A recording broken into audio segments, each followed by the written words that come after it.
সুপ্রিয় দর্শক আসসালামু আলাইকুম। যে যেখান থেকে আমার ভিডিওটি দেখছেন সবাইকে জানাই আন্তরিক শুভেচ্ছা। আবারও একটি নতুন রেসিপি নিয়ে আপনাদের সাথে হাজির হলাম। আজকে রান্না করব বাইম মাছের ভুনা। বাটা পেঁয়াজ দিয়ে এভাবে বাইম মাছ রান্না করলে কিন্তু দুর্দান্ত লাগে। প্রথমে আমি ফ্রাই প্যানে তেল ঢেলে দিয়েছি, সরিষার তেল এবং সয়াবিন তেল, দুটি তেল দিয়ে তাতে আমি 2টি পেঁয়াজ কুচি দিয়ে দিয়েছি এবং স্বাদ মতো লবণ দিয়ে দিলাম। তারপর দিয়ে দিব 1 চা চামচ মরিচ গুঁড়া, এরপর দিয়ে দিব হলুদ গুঁড়া 1 চা চামচ, এরপর আদা রসুন এবং জিরা পেস্ট দিয়ে দিব 3 চা চামচ। এরপর এখন এখানে পানি দিয়ে দিব অল্প পরিমাণে মশলাটা কষিয়ে নেওয়ার জন্য। আর এরপর আমি দিয়ে দিব ব্লেন্ড করে রাখা 1 কাপ পরিমাণ পেঁয়াজ পেস্ট।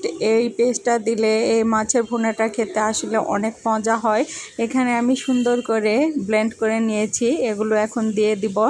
আর এগুলো দিয়ে আবার একটু কষিয়ে নিব সুন্দর মতো। আপনারা তো সবাই জানেন যে মশলা কষানোর উপরই কিন্তু সব রকমের রান্নার স্বাদ নির্ভর করে, এজন্য খুব ভালোভাবে মশলাটা কষিয়ে নিব এখন।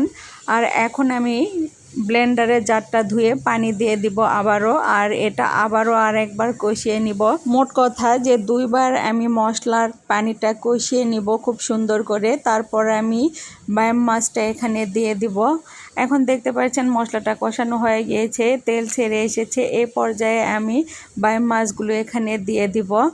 আগে থেকে আমি পরিষ্কার করে বাইম মাছ কেটে ধুয়ে রেখেছি। তো এখন এই বাইম মাছগুলো আমি দিয়ে দিব। এই বাইম মাছগুলো অতটা বড় নয়, মাঝারি সাইজের এবং ছোট সাইজের বাইম মাছ আছে এখানে। সবগুলো বাইম মাছ এখানে দিয়ে দিব আমি।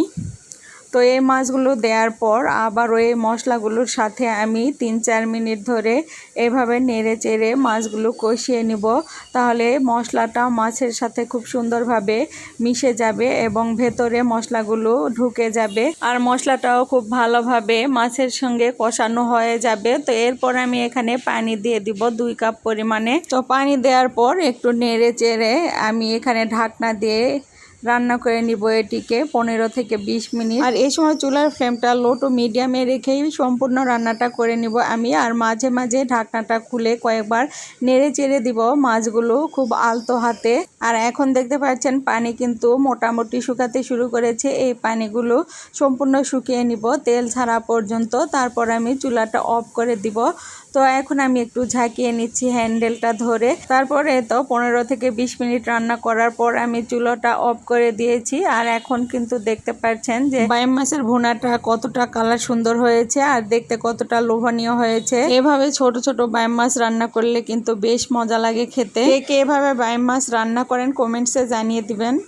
আজকের এই রেসিপিটি আপনাদের কাছে আশা করছি ভালো লেগেছে। যদি ভালো লেগে থাকে লাইক, কমেন্ট অ্যান্ড শেয়ার করে পাশে থাকবেন। যে যেখান থেকে আমার ভিডিওটি দেখছেন সবাইকে জানাই আন্তরিক শুভেচ্ছা। আজকের মতো এখানেই রাখছি, নতুন কোনো ভিডিও নিয়ে আবারও দেখা হবে। সেই পর্যন্ত সবাই সুস্থ থাকবেন, ভালো থাকবেন, আমার জন্য দোয়া করবেন। আল্লাহ হাফেজ।